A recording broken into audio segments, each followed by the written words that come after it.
Hey everybody, and welcome back to another Scrap Mechanic video. Some of you noticed in the video for the night mod, I featured a car, a lot like this one. As a matter of fact, I think it was this one. It features working brake lights and reverse lights. I've gotten a few questions about it, and so today I'll be showing you guys how to build this. Okay, so first we're going to be starting with a very basic car. We're going to need some metal, some wheels, an engine, a seat,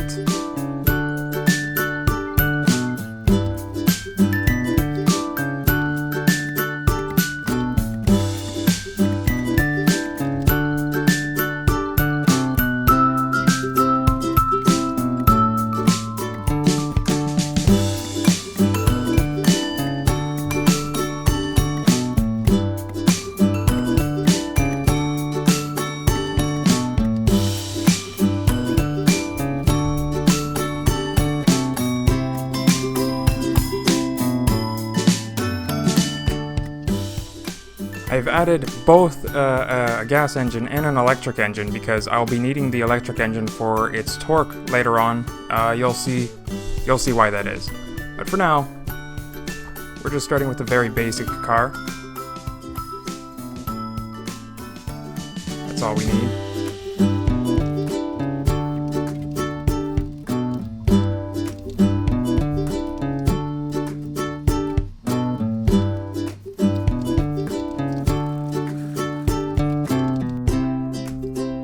Okay, so once you have your car built, let's go ahead and add some lights.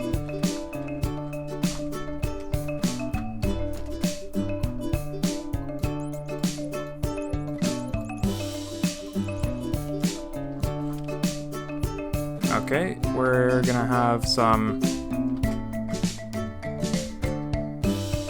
headlights. These are gonna be our high beams. We're going to add our low beams down here.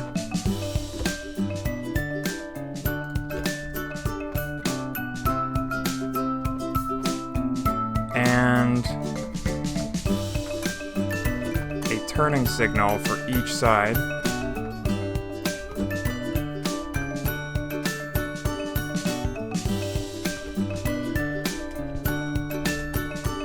We also need some brake lights and reverse lights. So let's paint this. Red for the brake lights, white for the reverse lights. We'll leave the turning signals that color. For the low beams, I'm going to go with a light yellow. Keep in mind that you can customize your light setup in any way that you want. If you want to angle your lights pointing outwards, like I have in this car, I originally have the bearings pointed in different directions. So just keep in mind that you can customize it any way that you want. And for the high beams, I'm going to pick some light cyan to get those halogen lights working. And I'm also going to crank up the range on those.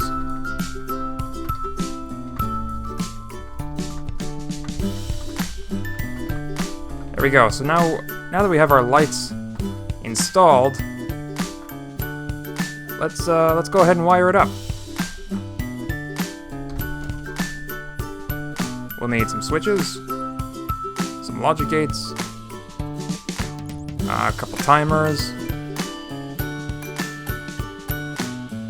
That's all we need for now. Okay, so let's start with the headlights. Those are super easy to do. Basically all we need is one switch and one logic gate. So I'm going to tuck in the switch right here, and the logic gate will be tucked in right there. We're going to switch this to a NOR gate. So, first things first, we want the NOR gate to be hooked up with the switch, so because the switch is off, the gate will be on, and when the switch is on, the gate will be off.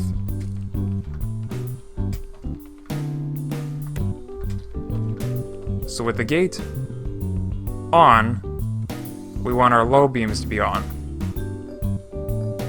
And when the switch is on, we want our high beams to be on. So, now if we hop, oh wait. Before I hop into the car, I gotta hook up the seat. Okay, there we go. So now, when I press the switch, we can switch from high beams to low beams and back.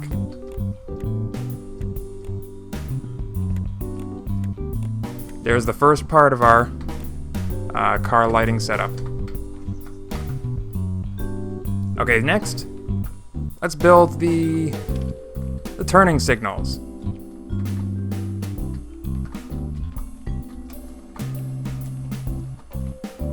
Oh wait, what's going on here? Why is this not centered? There's what, 4 lights? Did I build this? Is one side bigger than the other? What did I do? This...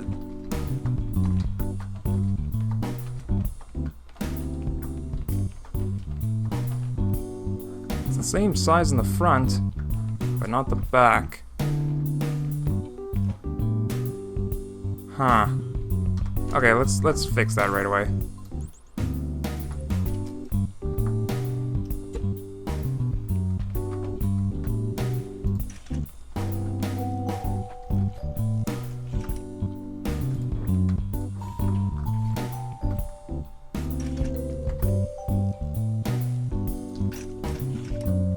There we go, that's a little... it's a little better, I guess.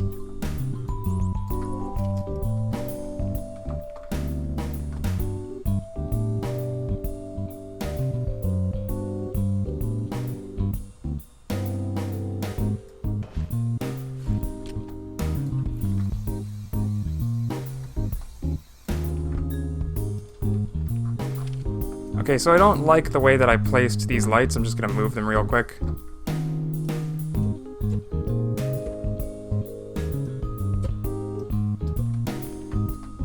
I did not need to delete all the lights there. But it's okay. So just like that, we have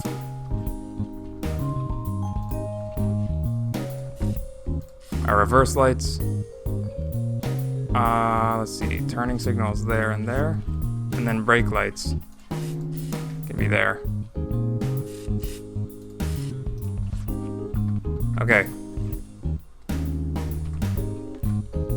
So for the turning signals, we need,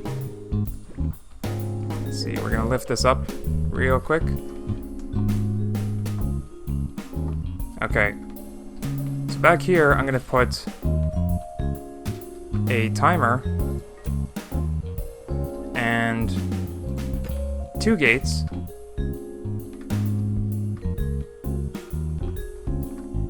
Let's turn this gate so we can see what it's doing. Like that. There we go. And I'm also gonna put 1 gate here and another gate here. These are gonna be our output gates. You'll see why in a sec. So we're also going to need 2 more switches for each turning signal, left and right. So I'm going to stick those right here and right here. Okay, so the logic gate and timers that I have tucked underneath here, we're going to connect them in a loop. So we connect the logic gate to the timer to the next logic gate, and then the final logic gate connects back to the first logic gate here in a loop. So what this allows us to do is we take the... I don't think it really matters which gate we use. We just take one of them and change it to an AND gate. And then you get this blinking thing because the signal just travels in the loop. We go to the timer. We're going to delay about almost 1/3 of a second, and that's going to be our our blinker for the turning signals. So now what we do is we connect this gate to the output gates here, and you see the output gates are blinking. Then we connect these output gates to our turning signals, but make sure you connect only the left gates to the left signals and the right gates to the right signals.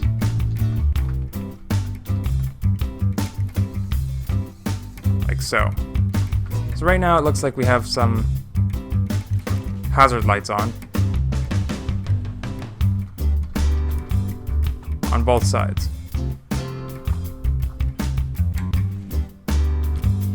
But we're not finished yet. We can take the left side switch and connect it to the output gate for the left side. Take the right side switch. There we go. Connect it to, not the light, the output gate for the right side. And of course, connect the switches to your seat so you have control. So, now the lights are not really doing anything, but when we go to turn it on, we turned on the left side blinker, the right side blinker, it all works normally. And here's the awesome part: if you turn them both on at the same time, you got your hazard lights again. And they are perfectly synchronized because we're using only one loop for two outputs. So that's neat. And now here we come to wiring the brake and reverse lights. This was a little bit tricky to do, and it's only made possible by some of the features of the new engine in Scrap Mechanic. So we're going to need two things. We're going to need a WASD converter and an accelerometer. So for the WASD converter, I'm going to be building something that I believe it was LegoFreak that first showed me this. It's a way to convert the W and S signal from a seat. Like if you press forward and you press back, you want the W and S to turn into a usable signal, like something that you can connect to a logic gate or a thruster, for example. Like you can't, if you connect a thruster to a seat and you try to press S, nothing happens. But with a WASD converter, you could use thrusters for reverse. So let's go ahead and build it. Let's see, 1, 2, 3. I want, what's the middle of this? I want the middle. I think that looks about right. So for this converter, I'm going to just be using some pipes. It's going to make everything really easy to see. We're going to need some sensors and a suspension and some screws. I think those are all the pieces that I need. Oh no, I need one more. It's just a small pipe. Okay. So here I'm building the bottom part. It's just gonna be a little arm. Wait, I think I need a little bit longer than that.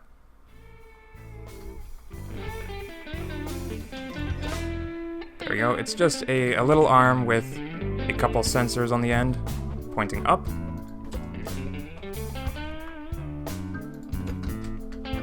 They're each going to be set to 1 range and sound off because, God, I don't like to hear those sensor sounds all the time. Anyways, this arm, it's going to be spinning, and these sensors are going to be detecting when we're pressing forward and reverse. How they're going to be doing that is with another little arm here. We put a suspension on that top arm and a little piece here, the T piece. Doesn't really matter, you could use a block. And then we put the screws on the end of that top arm. So what this does, wait, hold on, I'll show you what it does. Just I'm gonna hook this up.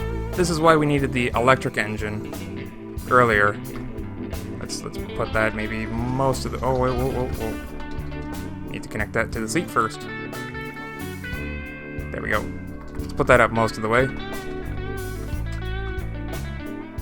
So what this does is, when we press forward, it'll rotate, and press reverse, it'll rotate another way.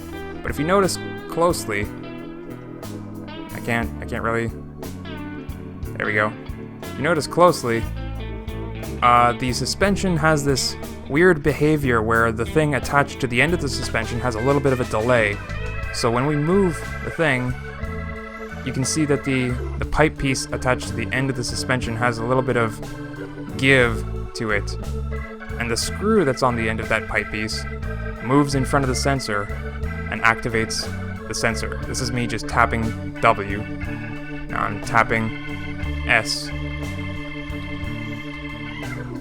So immediately, we have a sensor that has our forward signal and a sensor that has our reverse signal. So whenever I'm holding forward, the green one lights up, and I'm holding reverse, the red one lights up. But this is not all that we need.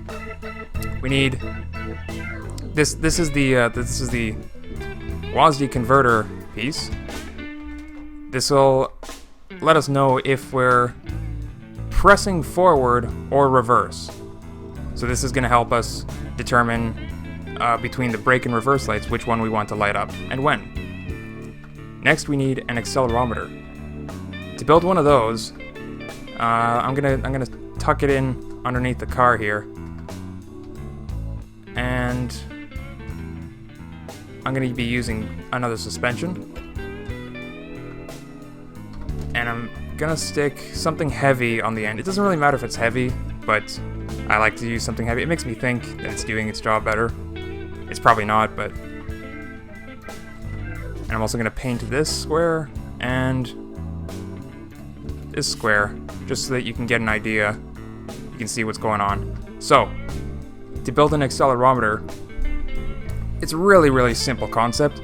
You just take a suspension here, and in the new engine you have the resistance setting for suspensions. Set this all the way down to 1. Now, the game says 1, but it actually means resistance of 0. So what this lets us do, if you'll notice right now, the metal block underneath there is on the red, I mean not the red, the white. It's on the white square. If I press forward, our acceleration will move the car forward, but because that suspension has no resistance, the metal block on it won't move at all. And this is exactly what you see here when I press forward. And in reverse, the block moves back forward. This is because the weight of the block, it wants to stay where it is, and there's nothing actually holding it to the car, because that suspension has 0 resistance. So it's just going to try and stay in place with its inertia. So this will let us know which direction the forces are being applied on the vehicle itself. So, how do we use this? Well, I'm going to take some of those pipe pieces back again, because we want a couple of sensors here on the side of the car, and we want this to be detecting which one of these squares the block is in right now. So for both these sensors, we want to set it to the range of 1, sound off. Range 1, sound off.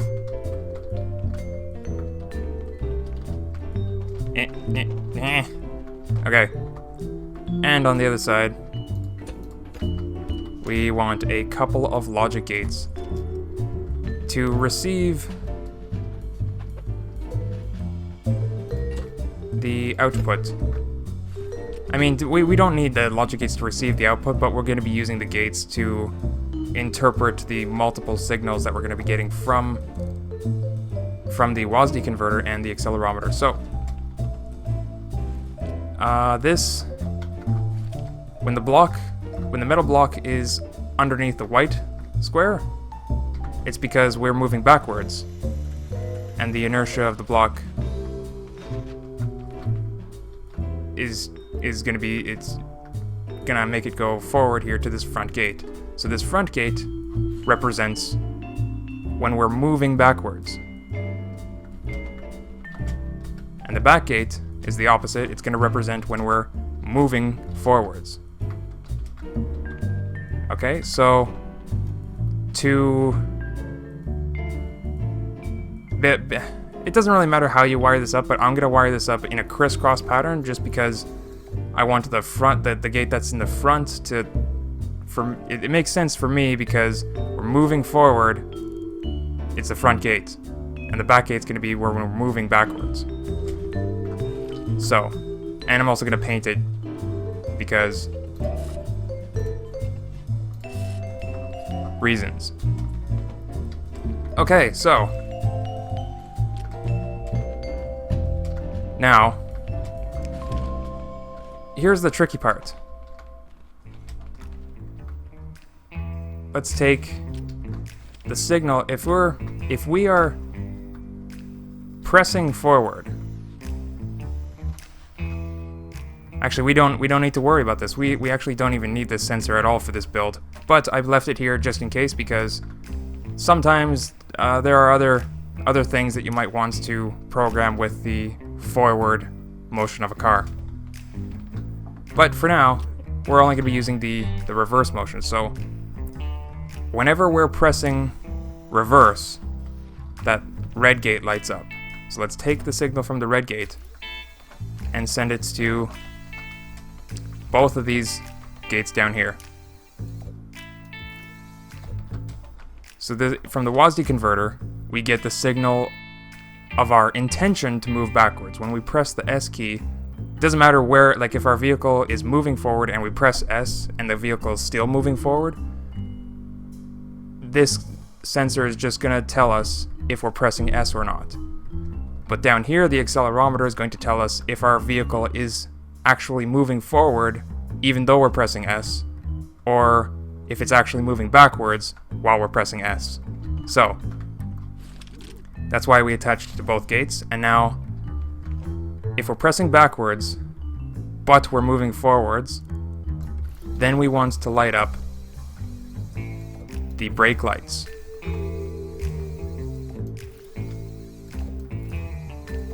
If we're pressing S and our vehicle is moving backwards, then we want to light up the reverse lights. And that's it. So let's test this out. Let's move forward, brake, and as soon as we start moving backwards, the reverse lights come on automatically. So let's move forward again, get some momentum to brake, and then we start going in reverse.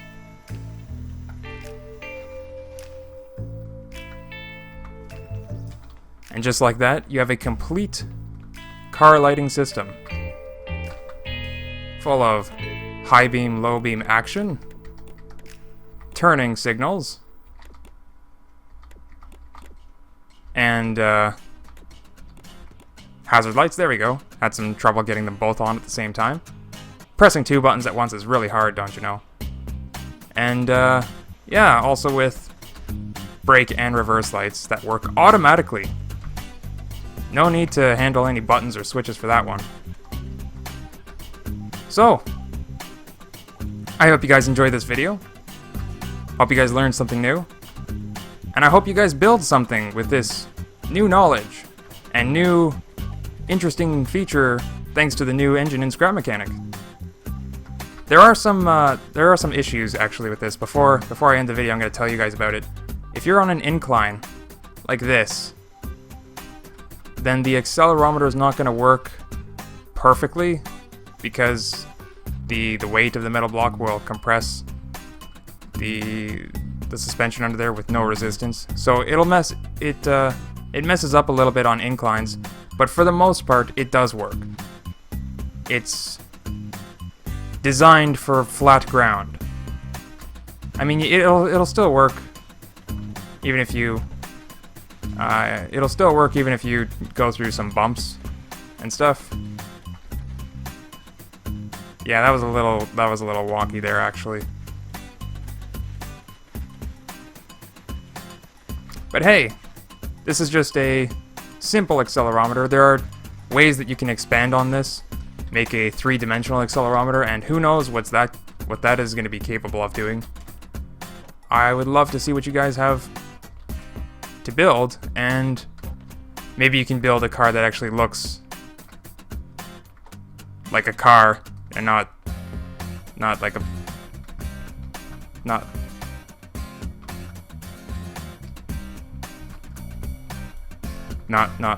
like a, well, what do you call it? Those things. So I want to thank you guys for watching. Be sure to hit that like button if you liked the video, and hit the share button so other people can see this video. I mean, maybe, if you think it's good enough. I did the entire video, but I can't even record an outro? Jeez. So I want to thank you guys for watching. I hope you guys enjoyed the video. If you did, hit that like button, and be sure to subscribe for more. Don't forget to hit that share button for the rest of the world to see. And I'll catch you guys in the next one. Bye-bye!